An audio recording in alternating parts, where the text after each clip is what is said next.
Hello everybody, welcome to Science Abounds, Science at Home, where you will discover home lab magic. We will demonstrate experiments covering scientific principles, reactions, concepts in chemistry, biology, microbiology, microscopy, and even forensic science. Welcome to my channel.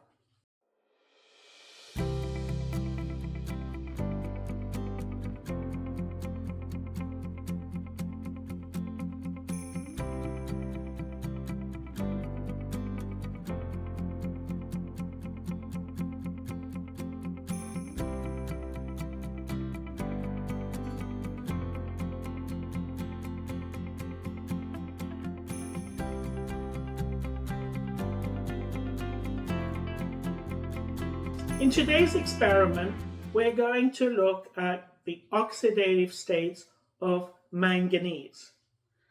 Manganese is the 12th most abundant element in the Earth's crust. On the periodic table, it has the atomic symbol Mn and has the atomic number of 25.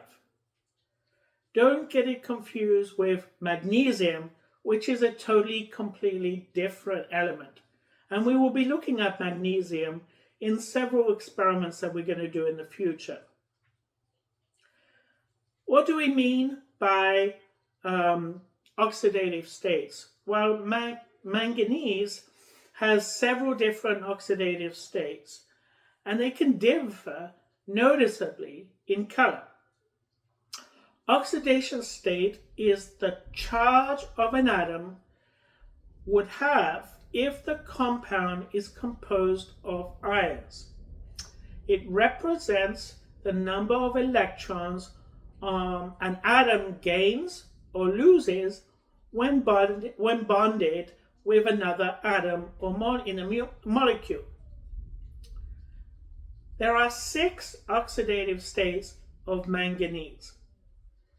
2, 3, 4, 5, 6, and 7 oxidation states. Today we're going to be looking at how we can convert potassium permanganate, which is oxidative 7 oxidative state of manganese, in solution. It is well known, very active, common compound used in a variety of purposes, and it is intensely a purple color, which I have a small bottle of it here, and the color and the intensity of the color is the result of the purple ion manganese oxide, MnO4.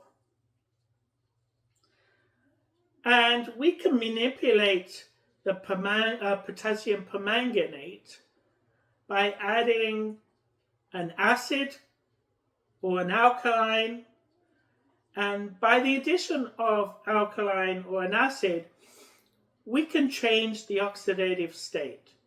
For example, the oxidation state of +2 is most stable in acidic or neutral aqueous environment.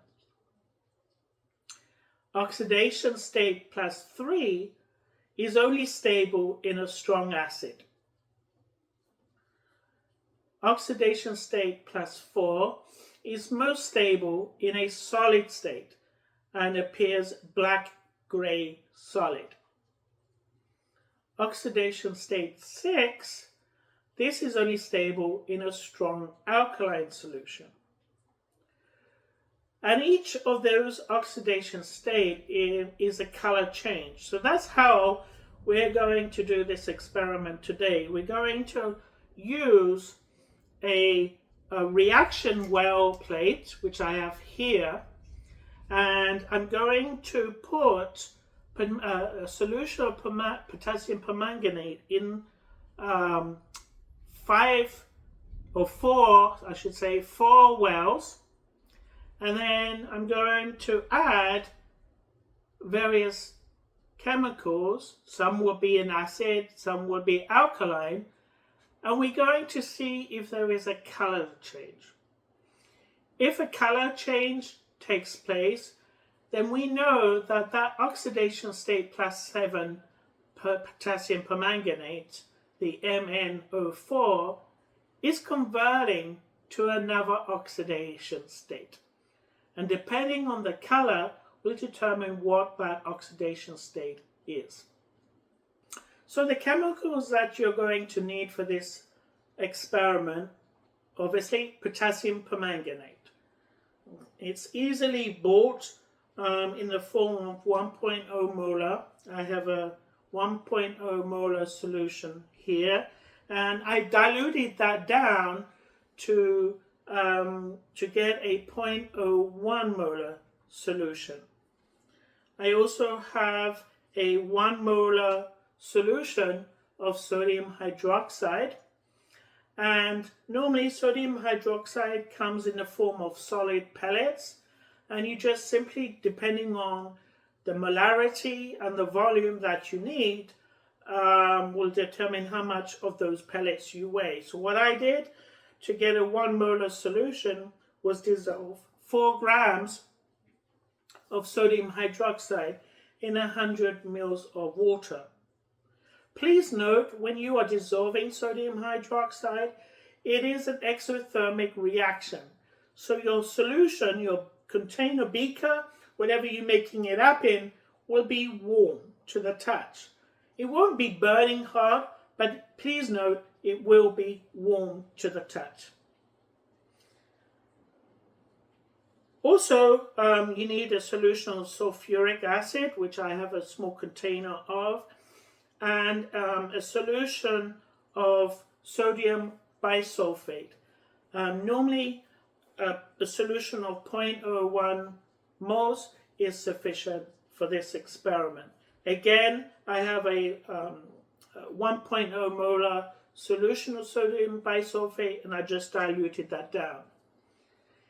If you want to know how to convert and do dilutions, there is plenty of calculators on the internet. The one that I use is solution dilution calculator by Miller Sigma.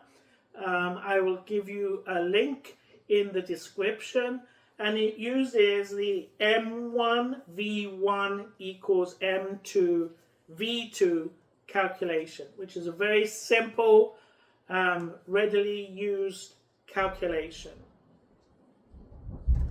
So once you've got your solutions ready, you're ready to start the experiment. So on my reaction plate, I'm going to use the first 4 wells for this experiment. So I can label them. This will be A, B, C, D. Okay.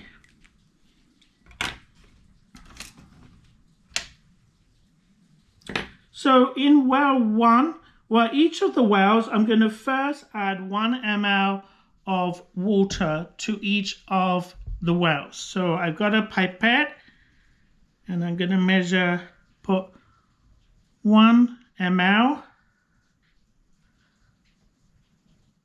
to each well.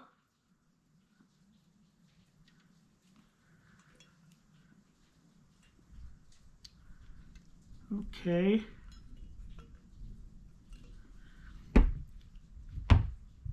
And then next, I'm going to add 5 drops of my permanganate solution, which I have here. And I want 5 drops in each of the wells. 1, 2, 3, 4, 5.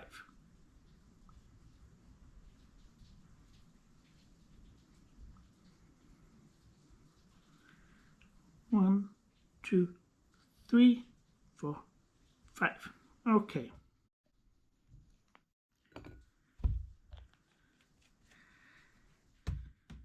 And I'm going to, with a glass stirring rod. Just mix that up.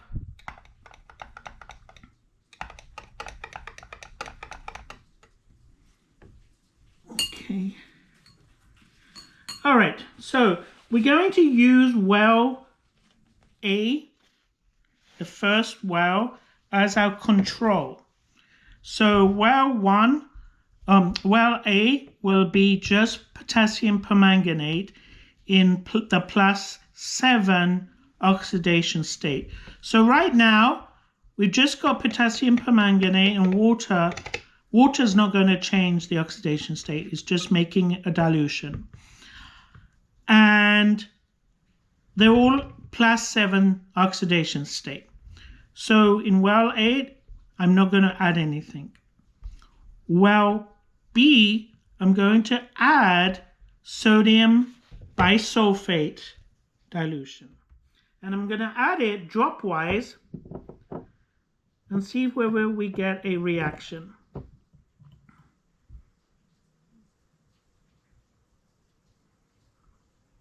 I'm going to give that a mix, and already you can see there is a reaction occurring. So it's turning an orange-brown color. Okay, that's great. So we've already changed from the purple color to the orange-brown color. Okay, we'll talk about what that oxidative state is later on in the video. So in well C here, I'm going to add sodium hydroxide. Okay, I'm going to add a few drops of sodium hydroxide.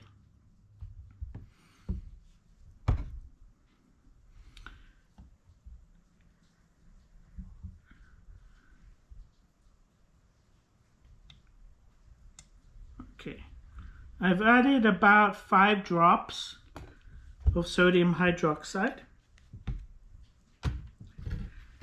So what I've done is I've created an alkaline environment.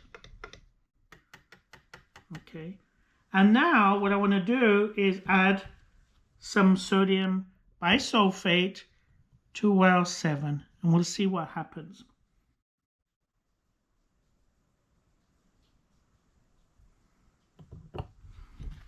Okay, so we have a color change. Okay, look at that. It's turned green. So in an alkaline environment, the oxidative state potassium permanganate changes to a green color. Okay.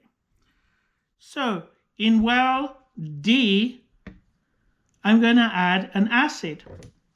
So I have a solution of sulfuric acid. Okay, I've got a solution of sulfuric acid. Again, I'm just going to add 5 drops using a pipette into well D. Okay, I'll add a few more drops. Doesn't matter if you add more or less. More is better. So now what I'm doing is I'm creating a acidic environment. Give that a mix. And again, I'm going to add sodium bisulfite to that solution.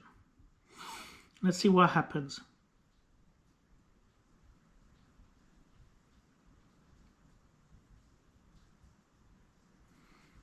Well, basically, it's going clear. Okay, or very, very slight pink color. The color is almost, if not all,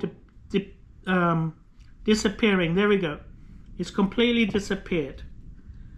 There may be a little residual pink, but for the most part, it's gone clear. So that was a simple experiment showing you the different oxidation state of manganese.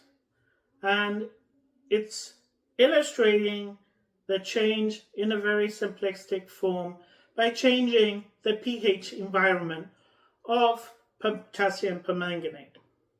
So what does our results show? So what I did is I documented our results on my chart.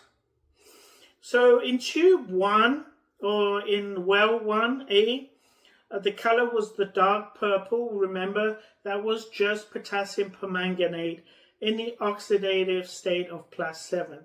And that was just used as a control.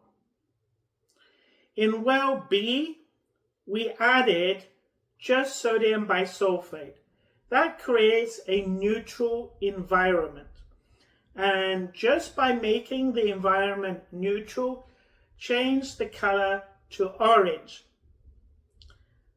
This is an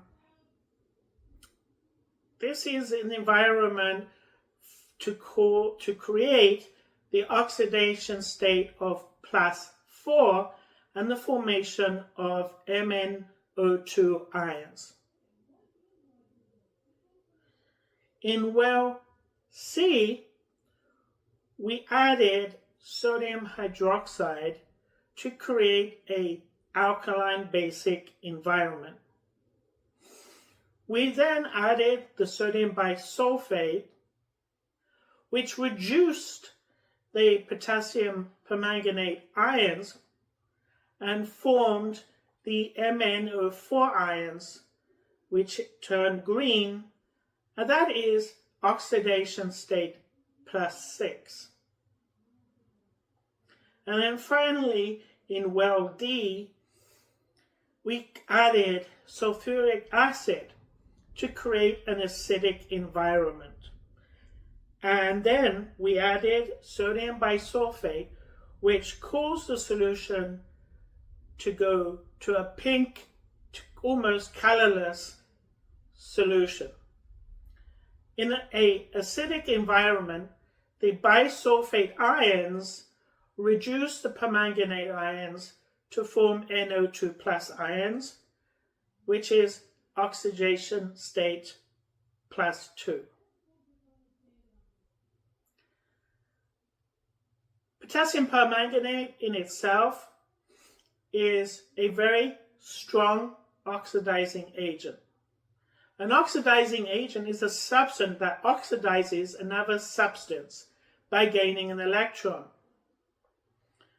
Combustive chemicals or explosive involve atom transfer reaction, and strong oxidizing agents are often used in manufacturing of explosives because of their ability to transfer atoms.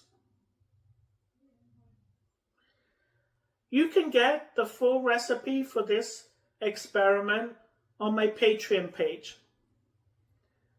Also, in my description, I list all my other resources that I use for all my experiments and to set up my home lab. I do want to show you some very important books that mean a lot to me. They are my Bibles for home lab experiments. They are published by Make Publications, and this is the Illustrated Guide to Home Chemistry Experiments.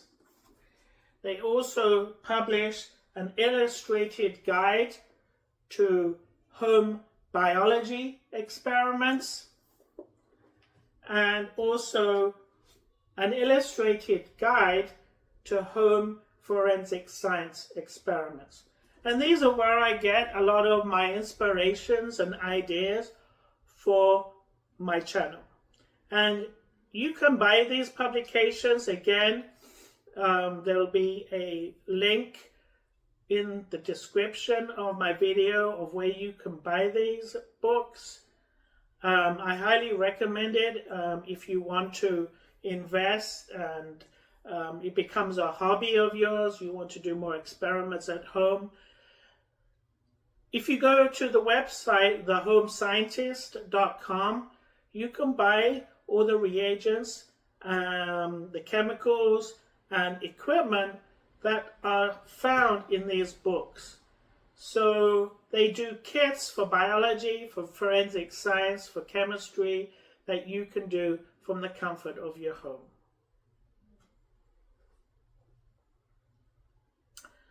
Please subscribe and go to my Patreon page where I have all my recipes for my experiments. I also have some exclusive membership videos that tend to be longer in length and go into a little bit more depth and complexity. Please email me with all your comments and suggestions. I also would like to see your photos and videos of you doing home experiments. And always, please subscribe to my channel, hit the like button and share button, and please spread the word of my channel. And I hope you enjoy my channel, my videos. It is just starting, so I'm building up my videos and releasing them as frequently as I can, about every couple of weeks at this moment. But I do want to hear your feedback on what you want to see in these videos, and I want to share your ideas too. Please come back again, and we will be doing more fun at home, doing some home lab magic. So until next time, keep on experimenting. Goodbye, everybody.